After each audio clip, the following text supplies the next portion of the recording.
Hi guys, I thought I'd share this with you. This is a little Mitox two-stroke, it's a strimmer and a hedge clipper. I've got an interchangeable head. But you see here I've melted all of this part of the body.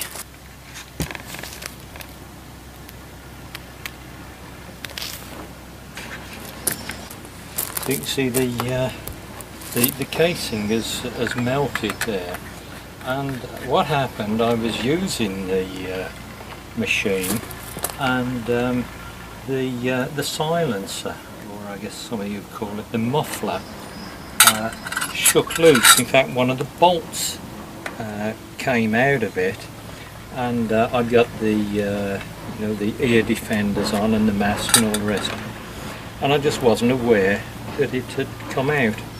And I could smell it before anything else happened. And let's say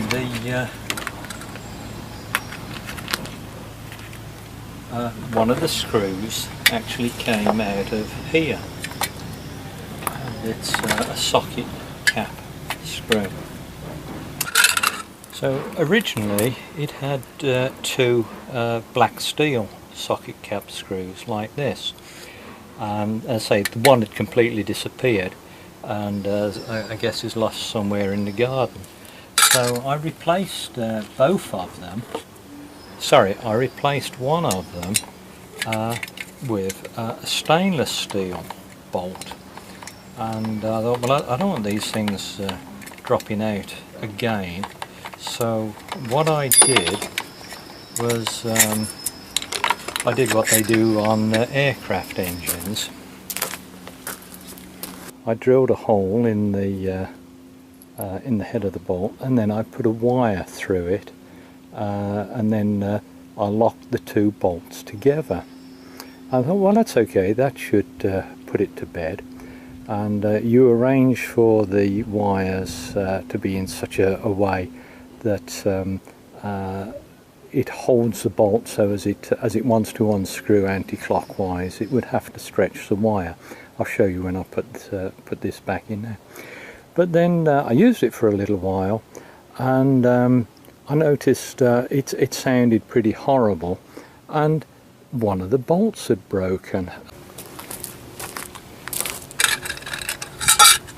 What had happened, in fact, was the stainless steel bolt that I'd put in was still holding in place. That was locked in, and the second bolt was being held by the retaining wire that I just told you about. But if you look at the length of these, you'll see these were both the same length, and what has happened is that bolt has actually sheared off. And I don't know why. I don't know. I can't imagine it being thermal. When I tightened it up, I didn't over tighten it. But as it goes through there, you can see it's only just long enough to come through.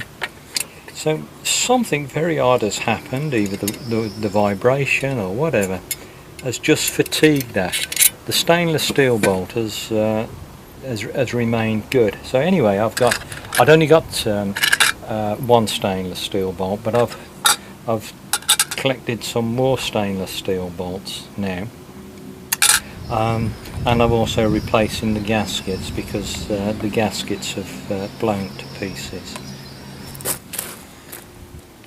So I'm not quite sure why they've got two gaskets on this, but that's what the manufacturers say it should be.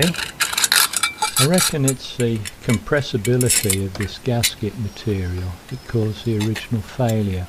So I lightly hammered the mating faces so as to precondition them and take out any compressibility.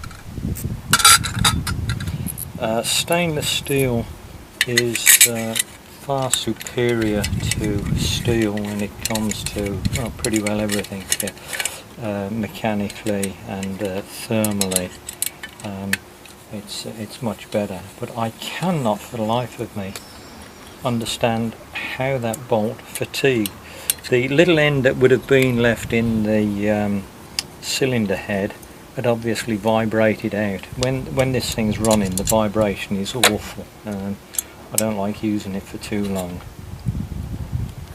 as it's as I say, it's not nice.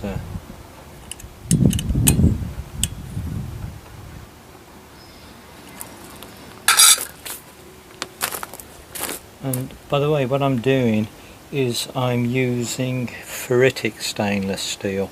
If you have an ordinary steel bolt like this, the coefficient of thermal expansion is around 13 times 10 to the minus 6 per degree centigrade, whereas with austenitic non-magnetic stainless steel, that figure jumps up to 14 to 17 times 10 to the minus 6 per degree centigrade. But with magnetic stainless steel, ferritic stainless steel, that is only 9.9 times 10 to the minus 6. So in other words, these bolts will expand and effectively loosen less than a steel bolt would, a mild steel bolt, a normal steel bolt.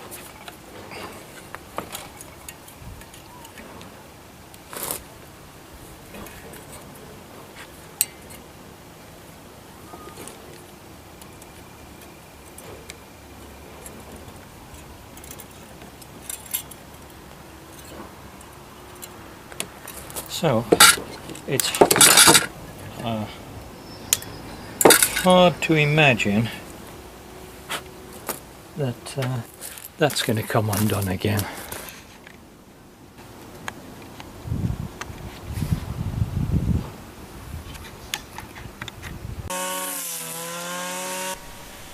Anyway, I hope you found that interesting.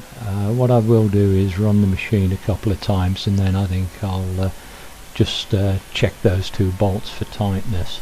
But at least it's given me a chance to play with my new camera. Thanks for watching, guys. Bye bye.